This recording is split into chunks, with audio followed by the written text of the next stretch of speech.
Good morning students. आज हम continue करेंगे जो लास्ट लेक्चर में चैप्टर हमने छोड़ा था हाफ। आज वो चैप्टर को आगे देखेंगे और उसे कंप्लीट करेंगे।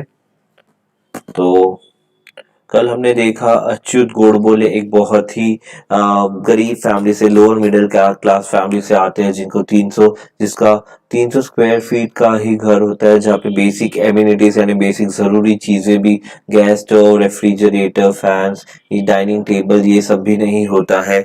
It was only when he was in to his college, तब उन्हें लाइफ की अपनी पहली घड़ी, उनके घर में डाइनिंग टेबल और गैस स्टोव आया था। Then how he struggled, then he was a bright student. ये फिर देखते हो कितने ब्राइट थे। मैथमेटिक्स के लिए उनका उनका जो लगाव था वो कैसा था। He used to love the subject rather than mugging up the subjects. Pythagoras theorem उन्हें एलिगेंट लगते थे, प्यारे लगते थे। फिर आगे बताते हैं how he being a bright student, उन्हें जेई के एंट्रेंस एग्जाम पास करके आईआईटी में मुंबई में एडमिशन मिलता है। वहां पे he felt left out because of his English. बाद में वो 9-10 महीने की कड़ी मेहनत करने के बाद में इंग्लिश लर्न करते हैं, सीखते हैं, आईने के सामने प्रैक्टिस करके अपनी वोकैबुलरी, इंग्लिश वोकैबुलरी ठीक करते हैं, सुधारते हैं। And that's how he became a good English speaker. बाद में आगे चल के being an IIT he got good job, उनकी अच्छी लाइफ होती है आगे। फिर वो कई कई मल्टीनेशनल कंपनीज में सीईओ रह चुके हैं। कंपनी के तरफ से वो निगोशिएट करते हैं, मल्टीनेशनल डील साइन करते हैं, $1 बिलियन कॉन्ट्रैक्ट साइन करते हैं। एंड ये सारे जो भी है हार्वर्ड जाते हैं, अमेरिका जाते हैं, जापान जाते हैं, यूरोप जाते हैं। मीनवाइल उनको कई सारे मैनेजमेंट गुरुज मिलते हैं, जिनकी वजह से उनका देखने का इतना जीवन को देखने का नजरिया बदल जाता है, और फिर वो आगे लाइफ में और आगे प्रोग्रेस करना, अपने होराइजन्स और बढ़ाना चाहते हैं, ये वो डिसाइड करते हैं। और ये हमने कल तक देखा, ये हमने लास्ट लेक्चर तक देखा। Now coming back to the आगे की लाइन्स, आगे का chapter will start with it. Coming back to my groups in IIT, my friends were not only more intelligent than me. Coming back to my groups, मेरे जो दोस्त थे IIT में, there were more intelligent, वो मुझसे ज्यादा intelligent थे। अब जैसे वो बताते कि सेकेंड ईयर तक मैं खुद को, अपने आप को कुछ मानता था, मैं अपने आप को ब्रिलियंट समझता था, but it was only in third year when I found some really brilliant, some bright students near me. तब मुझे रियलाइज हुआ व्हाट इज ब्रिलियंस, तब मुझे रियलाइज हुआ है मैं कितना पीछे स्टैंड करता हूँ। But they were very well read. They had interest in all subjects like science, technology, sociology, psychology, economics, philosophy, anthropology, archaeology, political science, etc.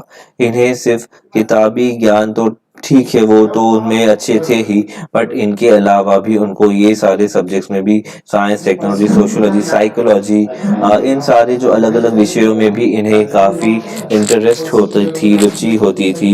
इनका मन ध्यान आकर्षित होता था।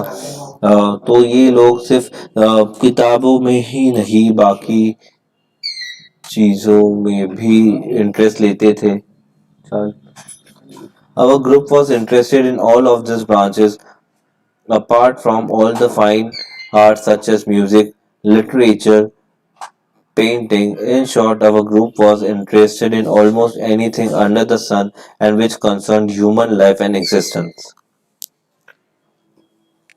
जो हमारा ग्रुप था वो सिर्फ यानी जो हमारी पढ़ाई थी उसमें ही इंटरेस्ट नहीं लेते थे, वो सभी चीजों में इंटरेस्ट लेते थे।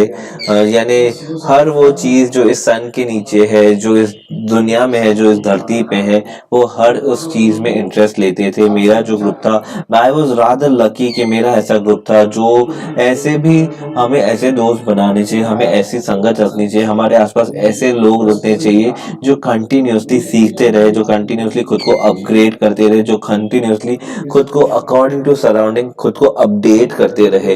ना कि ऐसे लोग कि जिन्हें क्या चल रहा है, क्या हो रहा है, क्या कुछ पता ही नहीं है। ऐसे लोग हमारे लिए हमारे लाइफ में एक कर्स, एक श्राप से ज्यादा गलत वर्ड है, बट उससे ज्यादा कुछ नहीं है। वो रादर हमारी प्रोग्रेस ना करवा के, हमें हमारे लाइफ में आगे ना बढ़वा के, हमें सिर्फ एक ही जगह स्टैग्नेट, एक घिसी पीटी जीवन जीने पे एक हैबिट बना देते हैं, जो कि गलत है।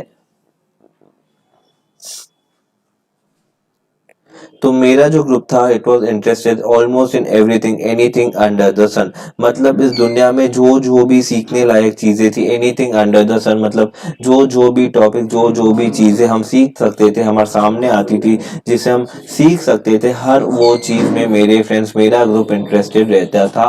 और मैं उस वजह से मैं काफी कुछ नई नई चीजें सीखता रहता था, समझता रहता था, जानता रहता था, पता लगाते रहता था। ना ही मेरा लाइफ स्टैग्नेंट हो गया था, ना ही मेरा लाइफ रुक सा गया था, ना ही मेरा लाइफ एक बुकिश घिसा पिटा रटा रटाया ज्ञान जैसा हो गया था।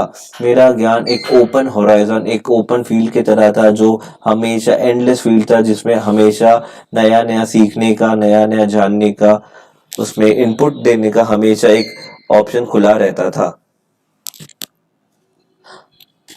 which concerned human life and existence. I was immediately attracted to the group and developed immense and deep interest in all these branches of knowledge. ये जो ग्रुप था, ये ग्रुप बहुत ही बढ़िया था, ये बहुत ज़्यादा इन लोगों से मैं प्रभावित हुआ। I got attracted to this group of people and developed immense and deep interest in all these branches of knowledge.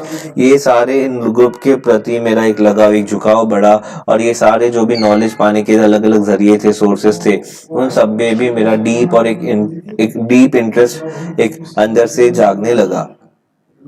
None of these subjects were part of curriculum at IIT. इनमें से एक भी सब्जेक्ट हमारे IIT book का नहीं था, curriculum का नहीं था।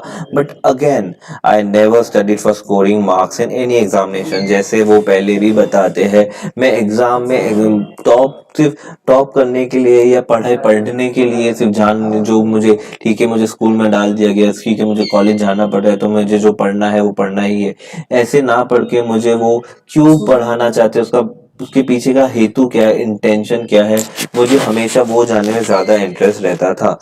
आई नेवर स्टडीड फॉर, मुझे सिर्फ मार्क्स लाने के लिए मैं पढ़ता नहीं था। Here was a sea of knowledge in front of me which I thought was necessary to pass the examination of life. मेरे सामने एक ऐसा समंदर था, नॉलेज का समंदर था, जो बहुत ही ज्यादा जरूरी था लाइफ का एग्जाम पास करने के लिए।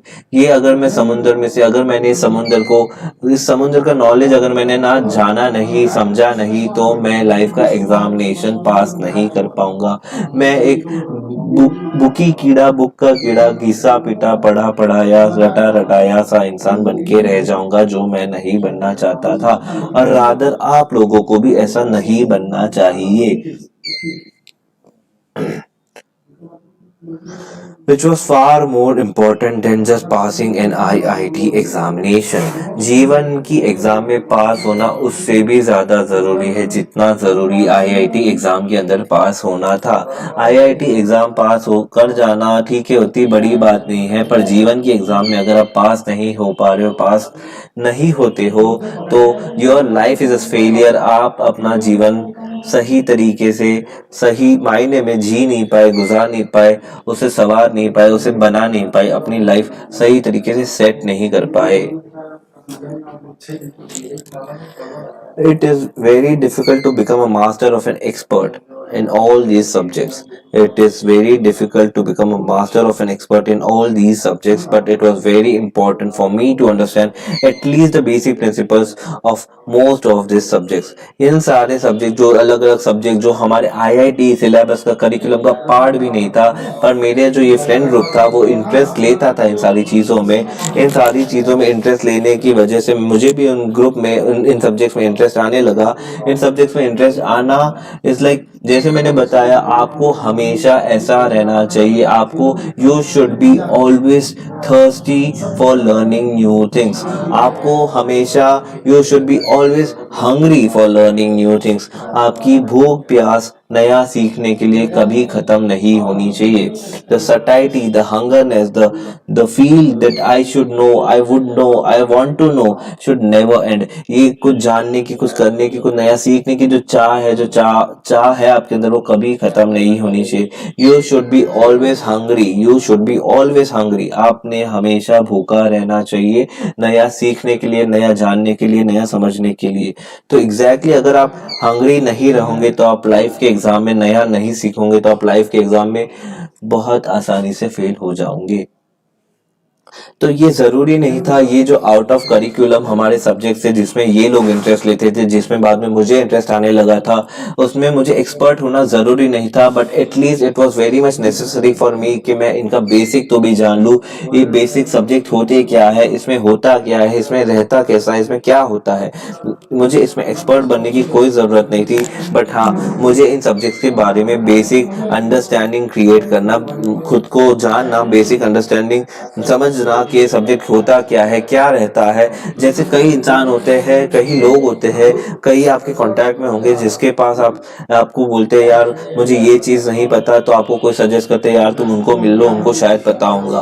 और एक्चुअली वो इंसान को उस बारे में पता होता है, वो डिटेल में तो नहीं बता पाता है क्योंकि वो उसका फील्ड नहीं है, बट हाँ उसने वो चीज़ के बारे में कहीं ना कहीं बेसिक नॉलेज इसलिए ही रखा है ताकि वो इंसान आपको वो मोमेंट पे एक बेसिक नॉलेज, बेसिक आइडिया तो भी दे सके, आपको बेसिक पता तो भी रहे कि आप कहाँ स्टैंड कर रहे हो, क्या करना है, कैसे करना है।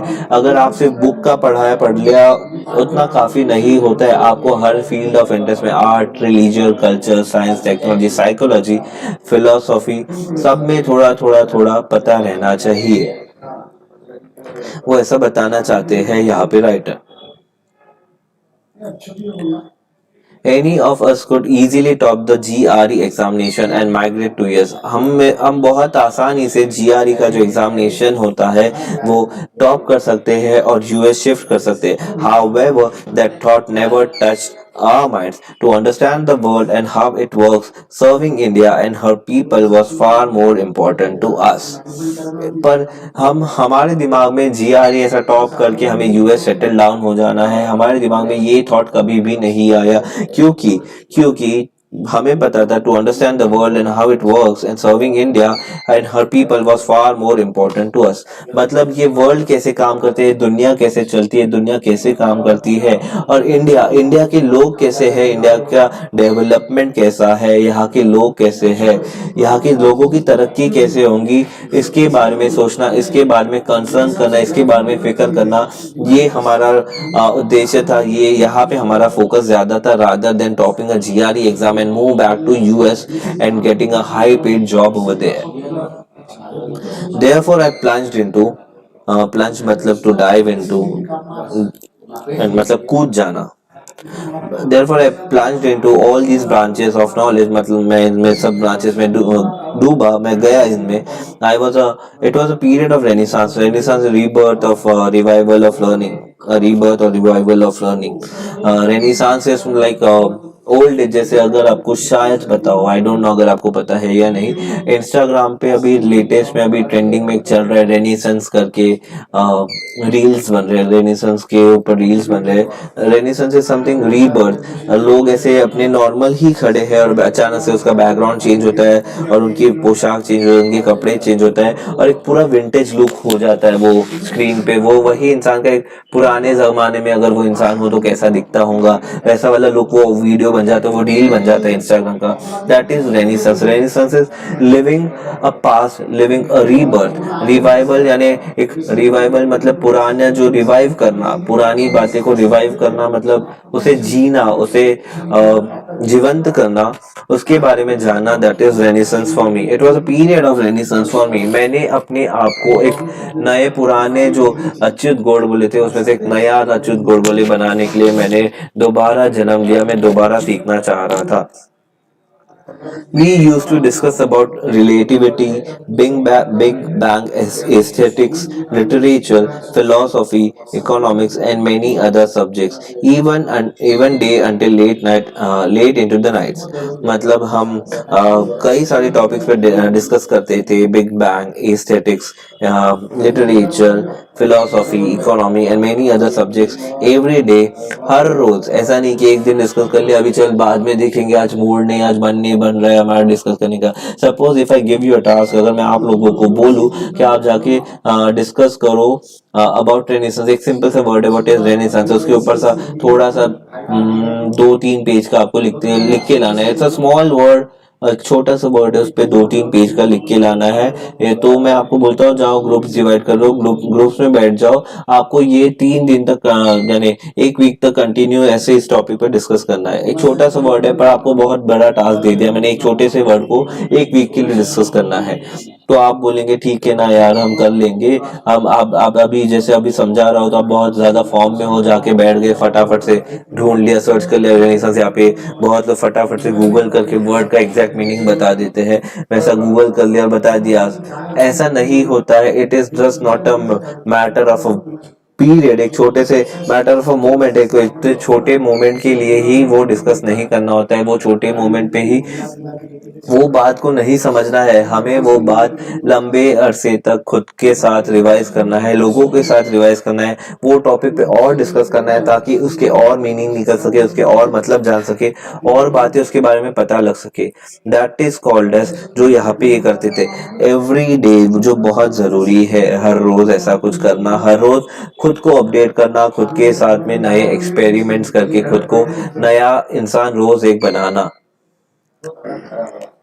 My cupboard was full of books on a variety of topics. मेरा जो कबोर्ड था वो, it was full of books, वो बुक्स थे, उसमें कई सारे बुक्स थे, और वो भी वैरायटी ऑफ टॉपिक। ऐसा नहीं कि इसी एक पर्टिकुलर टॉपिक मुझे जो पसंद है उस पे ही बुक्स है। मेरे कबोर्ड में अलग अलग वैरायटी ऑफ टॉपिक्स पे कई सारे बुक्स थे जो भरा हुआ था। It is only because of human curiosity, human की जो क्यूरियोसिटी है, जो जिज्ञासा है, that we have been able to make such great progress in technology and science. मतलब बोलते हैं it is only because of, अगर मानव की, अगर ह्यूमन की ऐसी जिज्ञासा नहीं होती उसके अंदर नया नया जानने की, नया नया सीखने की, नया नया समझने की, तुम में और मुझ में शायद वो जिज्ञासा नहीं है। पर ये जो साइंटिस्ट है, जो इन्वेंटर्स है, जो रिसर्चर्स है, उनमें एक कंटिन्यूसली क्यूरियोसिटी बनी होती है, एक जिज्ञासा का फॉर्म, एक जिज्ञासा का भाव कंटिन्यूस रहता है कि इसके बाद क्या, इसके अंदर क्या, मुझे इसके बारे में जानना है। अगर हमारे अंदर, अगर मानव का ये अगर ऐसा नेचर नहीं होता क्यूरियोसिटी का, जानने वाला, क्यूरियोसिटी किसी चीज को समझने वाला, तो हम आज साइंस और टेक्नोलॉजी में इतनी जो हमने आगे बढ़े हैं, इतनी जो शोध लगाई है, वो इतनी कर भी नहीं पाते। I have number of limitations, but one thing I'm proud of is the curiosity, humility, and humanity, that is concern for our fellow human beings. I learned these values during my IIT days. I also became a firm believer in rationalism and equality. What is rationalism? You can read it out here. अब पढ़ो यहाँ पे, what is it? पढ़ो. I also become a firm believer in rationalism and equality, and for all the caste, creeds, races, gender, and religions. I started treating nature as God and humanity as a religion. In सब, I become a firm believer in rationalism. मैं rationalism में बहुत दृढ़ मन से मानने लगा, and मैं सभी कास्ट, क्रीड, रेसेस, जेंडर को एक नजर से देखने लगा। और मेरा धर्म जो था, मेरा जो भगवान था, मेरे लिए मेरा भगवान मेरा नेचर था, ये प्रकृति मेरा भगवान बन गई थी, और ह्यूमैनिटी, मानवता, इंसानियत मेरा धर्म बन गया था। I passed from IIT, joined a non-violent social movement for tribal with Sarvodaya, participated in a piece of satyagraha, went to jail for 10 years, came back to Mumbai, was jobless for a while, worked for rupees 129 per month, 129 rupees per month. ठीक है, तो supervised workers at the night shift in a mechanical workshop, changed 13 houses in Mumbai, and finally settled on information technology as my career. Hmm, just flickering.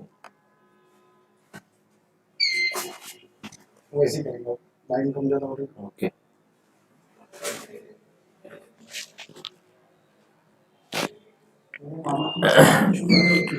मैं IIT से पास हुआ, फिर मैंने एक non violent, एक अहिंसावादी वाला जो सोशल मूवमेंट था of tribals with Sarvodaya, participate in a peaceful, जो पीसफुल यानी शांतिपूर्ण सत्याग्रह था, उसमें पार्ट लिया। फिर मैं 10 साल जेल चला गया, फिर मैं मुंबई आया, मैं जॉबलेस था कुछ टाइम के लिए। फिर मैंने एक जॉब किया, सुपरवाइज किया एज अ सुपरवाइज वर्कर का जॉब किया नाइट शिफ्ट में, जहाँ पे इन अ मैकेनिकल वर्कशॉप, जिसपे मुझे 125 रुपये महीना मिलता था। चेंज 13 हाउसेस, मैंने 13 घर बदले मुंबई में, और finally settle down at as IT as my career. फिर फाइनली मुझे आईटी में मेरा करियर मिला। I spend 32 years in IT, out of which I was CEO और एमडी और software head for 23 years for large global multinational software companies with thousands of software professionals worldwide and 6 offices in the US, 3 in Europe, 1 in Japan and 1 in Australia. मतलब वो आगे फिर बताते हैं कि मैंने 32 साल अपने आईटी में निकाले। इन 32 साल की आईटी इंडस्ट्री में मैं 23 साल तो एमडी था एक मल्टीनेशनल कंपनी का, जो मल्टीनेशनल ऐसी कंपनी, सॉफ्टवेयर कंपनी थी, उसका मैं सीईओ या फिर मैनेजिंग डायरेक्टर, एमडी रह चुका हूँ। जो ऐसी कंपनी जिसके हजारों सॉफ्टवेयर प्रोफेशनल वर्ल्ड वाइड है, जिसके 6 ऑफिस यूएस में है, 3 यूरोप में है, एक जापान में है और एक ऑस्ट्रेलिया में भी है, ऐसी मल्टीनेशनल कंपनी के मैं सीईओ और एमडी भी रह चुका हूँ। और मैं 23 साल में से 32 साल में से 23 साल में ऐसे बड़े पोस्ट पे भी रहा हूँ। I had to travel all over. I have had to travel all over the globe around 150 times for business. मतलब मुझे I had to travel all over, मुझे पूरी दुनिया घूमना पड़ता था। 150 बार घूमना पड़ा, 150 बार मैं पूरी दुनिया घूमा हूँ बिजनेस के लिए। During this period I had also written 4 books with 500 to 700 pages each on IT, published by Tata McGraw-Hill and then translated into Chinese for global distribution. ये जो समय था जब मैं पूरी दुनिया घूम रहा था काम की वजह से, 150 बार जब मैं पूरी दुनिया घूम चुका हूँ। मीन वाइल इसी पीरियड में मैंने 4 बुक लिखी है, 500 से 700 पेज वाली, और जो आईटी के ऊपर थी, और बाद में जो पब्लिश की गई थी टाटा मैग्रो हिल के द्वारा, और इसका ट्रांसलेशन बाद में चाइनीज में हुआ for its global distribution. I learned a lot of things. I learned a lot of things when I was running these large company. ये जब मैं बड़ी कंपनी चला रहा था, ये जब बड़ी कंपनी का जब मैं हेड था, तब मैंने बहुत सारी चीजें सीखी। The first one was the importance of teamwork. जो सबसे पहली और इम्पोर्टेंट चीज मैंने सीखी वो थी एक टीम वर्क की क्या अहमियत होती है। How important a team work is. अगर आप लोगों को एक ऐसी टीम में बना के ऐसे बिठा दिया जाए तो आई डोंट थिंक सो आप टीम में अच्छी तरीके से काम कर पाओगे। अगर आपका टीम, अगर आपको छोटा टास्क दिया जाए आधे घंटे का, 1 घंटे का, तो आप कर लोगे। अगर आपको एक प्रोजेक्ट दिया जाए ऐसा टीम, आई डोंट थिंक आप लोग अच्छी तरीके से एक टीम में परफॉर्म कर पाओगे। अगर आप कर पाओगे, अगर आप में वो टीम मैन स्पिरिट है, आपको अगर टीम को साथ में लेके चलने वाली जो हैबिट होती है, टीम को साथ में लेके चलने वाली जो आदत होती है, अगर आप में वो है तो you can do wonders in your life. क्योंकि अभी आप छोटे हो, अभी आपको इतना कोई बोझ नहीं, अभी आपके साथ में ऐसा लोगों को डील नहीं करना पड़ता है। बट अगर जब आप आगे जाते हो, आप जब बड़े होते हो, आप अगर जॉब करते हो, आप अगर जॉब नहीं करते हो, अगर आप खुद का बिजनेस शुरू करते हो, अगर आप बिजनेस नहीं करते, जॉब नहीं करते, पर अगर आप कुछ सपोज आप वाइफ बनते हो, किसी कोई भी फील्ड में जाते हो, तो आप जो वहां पे हर जगह आपके आसपास लोग रहेंगे, आपके आसपास न्यूमरस लोग रहेंगे जिनको आपको डील करना होगा। जस्ट फॉर एक शॉर्ट नोटिस, शॉर्ट एग्जांपल के तौर पे, जैसे अभी आप ये हो जाएगा आपका 12th के बाद में कई लोग यहाँ से बाहर गांव शायद चले जाए, तो बाहर जाने के बाद भी वहां पे भी आपके अंदर एक टीम मैन स्पिरिट होना चाहिए। क्योंकि यहाँ पे आपको डील करना होता है 5, 25, 50 लोगों को। पर आप जब बाहर चले जाते हो, आउट ऑफ टाउन चले जाते हो, जब आप अकेले रहते हो, तब आप वो एक साथ में अलग अलग, सपोज आप हॉस्टल में, तो हॉस्टल में सपोज 150 लोग हैं, तो आपको एक साथ में 150 लोगों को भी अलग अलग जिसके स्वभाव है, अलग अलग जिसका नेचर है, एक साथ में 150 लोगों के साथ भी रहते आना चाहिए। ऐसा नहीं कि यार मुझसे नहीं हो रहा है, ऐसा नहीं कि यार यहाँ पे कैसे लोग हैं, ऐसा नहीं कि यार मुझे ये जगह पसंद नहीं आ रही, मैं मैं बस अपना प्राइवेट रूम करूंगा, पीजी में रहूंगा, नहीं। आपको वो सिचुएशन में भी रहते आना चाहिए, आपको वो सिचुएशन में भी कम आउट करते आना चाहिए, आपको अलग अलग तरीके के लोगों से भी शांति से डील आउट करते आना चाहिए। आपको एक टीम, एज अ टीम सबको साथ लेके चलना आना चाहिए। That is very important lesson of a life. तो सबसे इम्पोर्टेंट थिंग जो यहाँ पे वो सीखे, वो राइटर हमारे अच्युत गोडबोले जी वो वही बता रहे, that is a team work. और उन्हें टीम वर्क की कितनी जरूरत है, टीम वर्क कितना अहम है, कितना इम्पोर्टेंट है, उससे ये रियलाइज हुआ मल्टीनेशनल कंपनीज को चलाने के time. In today's world nothing is possible without team work. आज की दुनिया में विदाउट टीम वर्क कुछ भी पॉसिबल नहीं है। You can not be successful if you are no longer an egoistic person. आप सक्सेसफुल नहीं, you can not be a successful if you are a loner and an egoistic. Loner मतलब अपने आप को कुछ समझने वाला, लोन यानी लोनली यानी खुद लोन रह के अपने आप को कुछ समझना, और ईगो मतलब अहम वाला। आप आज की दुनिया में सक्सेसफुल नहीं हो सकते अगर आप एक लोनर और एक ईगोइस्टिक तरह के इंसान है तो। Secondly, you need to lead from the front by setting a good example in front of your staff। मतलब आपको अपने स्टाफ के सामने भी एक अच्छा एग्जाम्पल सेट करना होता है। Being a boss, being a fellow member, आपको अपने स्टाफ के सामने भी अच्छी तरीके से खुद को पुट अप करते आना चाहिए। Third was you need to treat your subordinates and your colleagues as friends. तीसरी चीज जो मैंने सीखी है, that you need to treat your subordinates. Subordinates मतलब आपसे जूनियर्स, एंड कलीग्स मतलब आपके साथ में जो काम करने वाले, सेम पोस्ट पे काम करने वाले, एज फ्रेंड्स। ऐसा नहीं है कि वो आपके सबॉर्डिनेट है, वो आपसे छोटी पोस्ट पे है तो आप उन्हें कैसे भी ट्रीट करो। You have to treat them as your friends. अगर आप सपोज, एक रैंडम अगेन एग्जांपल देता हूँ, आप सपोज एक क्लास में बैठे हैं, तो क्लास में आप आपस में सपोज ये मेरा फ्रेंड है, ये मेरा फ्रेंड है, ये मेरा फ्रेंड नहीं है, मैं इससे बात नहीं करती हूँ या मैं इससे बात नहीं करता हूँ। ये एक बहुत गलत बात है, क्योंकि अपने आप यहाँ पे अपनी अपनी क्वालिटी बता दी कि आप टीम वर्क नहीं कर पाओगे अच्छी तरीके से। दूसरी बात ये बता दी कि आप अपने सबॉर्डिनेट, शायद वो पढ़ाई में कमजोर हो, शायद वो दूसरी चीजों में कमजोर हो, पर आपने उसको, मैं उससे बात नहीं करते हो या उससे दूर रहते हो, यार वो वैसा ही है, ऐसा कर दिया, तो आप कहीं ना कहीं बता रहे हो कि आप उन्हें अपना फ्रेंड नहीं मान रहे हो, आप उन्हें अपने से कम मांगते हो, आपके अंदर ईगोइस्टिक और आप में लोनर होने की भावना है। In my career I made a few mistake. मैंने अपने करियर में कुछ मिस्टेक्स भी की है, but learn a lot about motivation. पर मोटिवेशन के बारे में मैंने बहुत कुछ जाना है, सीखा है। Being a good listener, target setting and art of delegation which form such a important part of today's management. मतलब आर्ट ऑफ डेलीगेशन, डेलीगेशन मतलब जिम्मेदारी सौंपना। आर्ट ऑफ डेलीगेशन, जिम्मेदारी, किसी को जिम्मेदारी सौंपना इज ऑल्सो अ आर्ट। ऐसे ही आप किसी को, रैंडम इंसान को जाके नहीं बोल देते हो कि ये आपकी जिम्मेदारी है। आपको उसकी काबिलियत पता करनी पड़ती है पहले, फिर आप उसको उस हिसाब से काम डेलीगेट करते हो। That is also an art. That, तो मैंने ये सीखा है, मैंने कई सारी मिस्टेक की है, बट मैंने आर्ट ऑफ डेलीगेशन सीखा है। मोटिवेशन मैंने मैं एक अच्छा लिसनर, मैं पहले बहुत अच्छी तरीके से लोगों को सुनता हूँ, उन्हें एनालाइज करता हूँ, उन्हें समझने का ट्राई करता हूँ, उनका पॉइंट ऑफ व्यू क्या है वो भी जानने का ट्राई करता हूँ।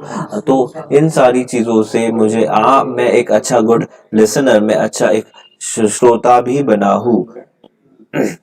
और फिर जाके मैं अपनी पॉइंट ऑफ व्यू रखता हूँ। ऐसा ही नहीं कि मैं सिर्फ अपनी ही बातें थोप रहा हूँ। जो कि एक गुड लिसनर होता है वही कर पाता है, जो सबकी बात ठीक से सुनता है, समझता है, उसे जानता है, एनालाइज करता है, फिर ही अपनी बात अकॉर्डिंगली रखता है। ऐसा नहीं कि अपनी बात सिर्फ थोप रहा है।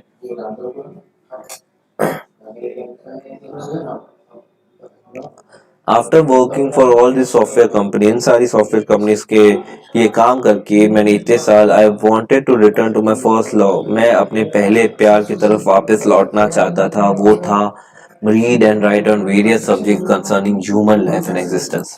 मैं अपने पहले प्यार लिखना और पढ़ने की तरफ वापस आना चाहता था और on various subjects, उसमें भी various subjects like concerning related to human life and existence, human life के ऊपर और उसके एग्जिस्टेंस के ऊपर मैं पढ़ना भी चाहता था और लिखना भी चाहता था. Therefore, I gave up 2 offers of around 3 crore rupees per annum to become a writer. तो मैंने मेरा राइटर बनने के लिए 3 करोड़ रुपए की जो मुझे ऑलमोस्ट 2 जॉब ऑफर्स आई थी, मैंने वो ठुकरा दी. 3 करोड़ रुपए पर एनम की job offer. It's a very big deal, a very big deal. 3 crore rupees of job offer थी मुझे दो, वो मैंने ठुकरा दी जस्ट क्योंकि मैं अपने पहले प्यार की तरफ, जो वही एक जुनून होना चाहिए जीवन में, एक पैशन होना चाहिए, किसी पर एक हैबिट होनी चाहिए, एक हॉबी होनी चाहिए. आपके जीवन में कोई पैशन नहीं है, कोई हॉबी नहीं है, आपका कोई ऐसा पर्सनल इंटरेस्ट नहीं है ना, तो आप बस जीवन जी रहे हो, बस एक मशीन मशीन की तरह जी रहे हो, उठ रहे हो, अपना डेली रोजमर्रा का जो काम है वो कर रहे हो, जाके खा पी के सो जा रहे हो. ऐसा नहीं, एक हैबिट होना चाहिए, एक हॉबी होनी चाहिए. अगर आप में ऐसी कोई हॉबी नहीं है तो ट्राई इनकलकेटिंग अ हॉबी. आपको अपनी हॉबी ढूंढ के उस पर काम करना चाहिए. मैंने 3 करोड़ की 2 जॉब ऑफर ठुकरा दी क्योंकि मुझे एक राइटर बनना था. This is how my second innings as a writer in Marathi began. और इस तरह मेरी मराठी राइटर की सेकेंड इनिंग शुरू हुई.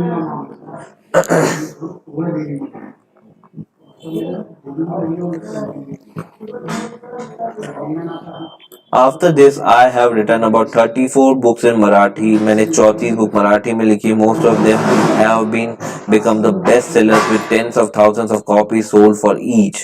मैं 34 मराठी में बुक लिख चुका हूँ, उसमें से मोस्ट ऑफ देम यानी ऑलमोस्ट कई सारी 34 से बुक बेस्ट सेलर रही है, जिसकी हजारों 10,000 से भी ज्यादा कॉपीज छप चुकी थी.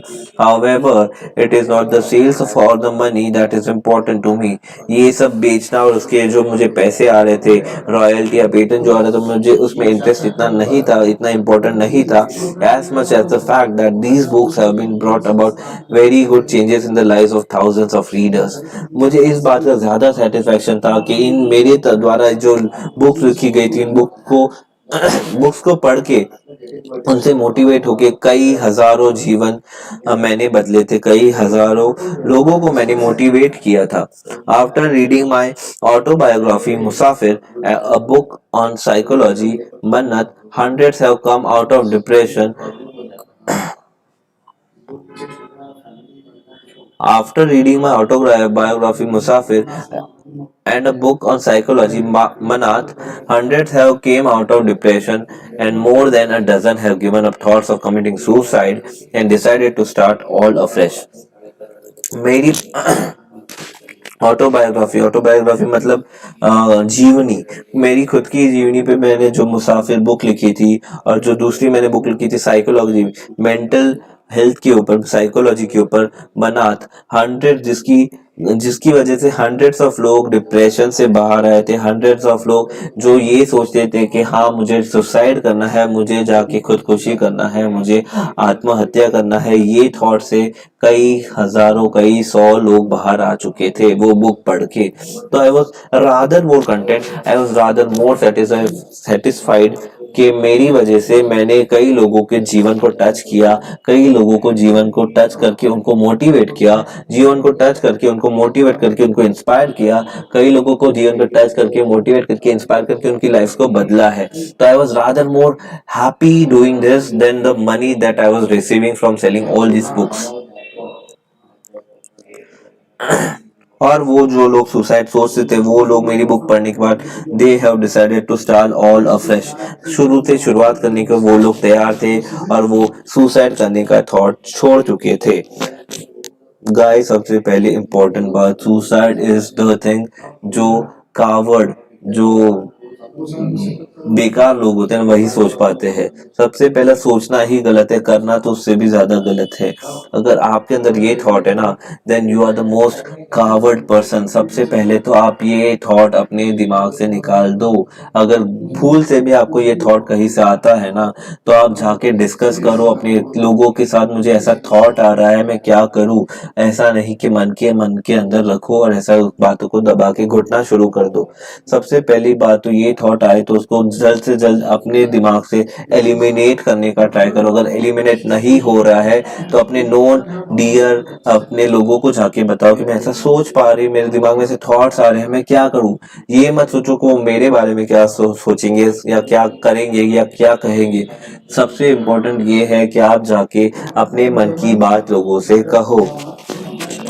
तो thinking about suicide is very wrong. ये सोचना बहुत गलत है, आप कभी ये सोचोगे नहीं, ऐसा मैं आशा करता हूँ। There are hundreds who tell me that they understand the theory of relativity और big bang after reading my book on science Kimayagar. My book, Boardroom on Management, has created at least 20 successful entrepreneurs. अभी इसको entrepreneur भी बोलते हैं, entrepreneur भी पढ़ते हैं। तो I will read entrepreneur now. My book जो मैंने बोर्ड रूम एक और मैनेजमेंट पे मैंने बोर्ड रूम जो बुक लिखी थी, उसको पढ़ के मैंने कम से कम मेरी वजह से 20 सक्सेसफुल एंटरप्रेन्योर भी मैंने बने थे। एंटरप्रेन्योर में मतलब बिजनेसमैन बोल सकते हो आप। एंटरप्रेन्योर या एंटरप्रेन्योर का मतलब होता है एक बिजनेसमैन और समवन जो खुद हु इज सेल्फ एम्प्लॉयड, जो दूसरे के नीचे जॉब नहीं करता है। One who is self employed, जो खुद का काम खुद ही यानी करता है, जो सेल्फ एम्प्लॉयड, ऐसे इंसान को और बाद में खुद के बिजनेस को, खुद की इंडस्ट्री को, खुद के कंपनी को ग्रो करते हैं। और द हेड, इनके जो हेड होते हैं, those are called as entrepreneur. Then there are hundreds who tell me that they now can understand Economic Times or NDTV Profit after reading my book on economics. अर्थात मुझे आज कई 100 लोग हैं जो मुझे आके बोलते हैं, जो इकोनॉमिक टाइम्स है, जो पेपर इकोनॉमिक टाइम्स जो और एनडीटीवी प्रॉफिट जो चैनल है इकोनॉमिक, वो मेरी बुक है अर्थात पढ़ने के बाद, अब ऑन इकोनॉमिक्स वो पढ़ने के बाद ये चैनल वो ये न्यूज़पेपर काफी अच्छी तरीके से पढ़ पाते, देख पाते, समझ पाते हैं। Many have turn to mathematics after, कई सारे लोग मैथमेटिक्स की तरफ टर्न हो गए, इंटरेस्ट लेने लगे या mathematics as a career choose कर लेते हैं after reading my book on mathematics Ganiti. The same is true about my book on Indian music, Naad Vedh, English literature, Japurza, painting, canvas, western films, limelight and western music symphony, और books such as genius series, रक्त और vitamin और अनर्थ। मतलब ये सारी उनकी books है, जपुरजा, कैनवास, लाइमलाइट, सिम्फनी, नादवेद, ये सारी बुक्स है जो उन्होंने अलग अलग म्यूजिक पे, लिटरेचर पे, पेंटिंग पे, वेस्टर्न फिल्म्स पे सारी लिखी है। और ये सारी अलग अलग बुक पढ़ के भी अलग अलग लोग अलग अलग फील्ड्स में सक्सेसफुल हो रहे हैं उनसे, वो बुक से इंस्पायर होके। It is the reactions of the thousands of readers and feeling that I am touching the hearts of thousand. जो उनके रिएक्शंस होते हैं उनकी बुक पढ़ने के बाद में, और जो मैं उनके जीवन को एक बुक के द्वारा, उन शब्दों के द्वारा टच कर पा रहा हूँ, मैं उससे ही बहुत ज्यादा, if not lakhs of my reader that keeps me going. मैं ऐसा नहीं बोलता था लाखों होगी मेरे रीडर, बट हाँ मैं हजारों तक तो मैं अपनी बात पहुंचा पा रहा हूँ, और उन हजारों के जीवन को मैं कहीं ना कहीं अपने शब्दों द्वारा, अपने सिर्फ लिखे हुए शब्दों द्वारा मैं उनके जीवन को छू पा रहा हूँ। मैं उससे ही बहुत खुश हूँ, मैं उससे ही बहुत सेटिस्फाइड हूँ। Why I am telling you my story? When I look back, there are number of lessons and values that I cherish and keep learning about even today. मैं आपको मेरी स्टोरी इसलिए बता रहा हूँ क्योंकि मैं आज जब पीछे देखता हूँ, मैं नंबर ऑफ लेसन्स जो मैंने अलग अलग लेसन्स अलग अलग पॉइंट ऑफ टाइम पे मैंने सीखे हैं, और जो वैल्यूज होते हैं वो जो मैंने दैट आई हैव चेरिश, जो मेरे वैल्यूज मैं चेरिश करता हूँ, and keep learning about even today, जैसे मैंने बताया, you should be always hungry. आपने ये कभी नहीं बोलना चाहिए यार मुझे तो सब आता है, मेरा ये हो गया है तो मुझे सब आता है। मुझे आपने हमेशा यही एक थॉट प्रोसेस के साथ चलना चाहिए लाइफ में, that I am hungry for knowledge, I am thirsty for knowledge, I am foolish, मुझे कुछ नहीं आता है, मुझे सीखना है, मुझे अभी तो बहुत कुछ सीखना है। ये थॉट, ये जो फीलिंग है ये आपके अंदर कंटिन्यूस, आप खुद को एक ट्रेन करो, आपके माइंड को ट्रेन करो, कि आप खुद को ट्रेन करो इस हिसाब से कि आप ये कभी ना बोलो यार मुझे सब कुछ आता है। आप खुद को पॉजिटिवली ट्रेन करोगे तो आपका माइंड अकॉर्डिंगली ट्रेन होके आपको वैसे ही थॉट्स देगा, आपका लाइफ वैसे ही ऑटोमेटिकली पॉजिटिविटी की तरफ आगे बढ़ेगा। Some of these are thirst for knowledge, देखो जैसे मैंने बोला थर्स्ट होनी चाहिए, प्यास होनी चाहिए नॉलेज के लिए, curiosity, humility, humanity, rationality, equality, team work, quest for excellence, never say die thinking big. कभी ये नहीं बोलना चाहिए कि मुझे मरना है, नेवर से डाई।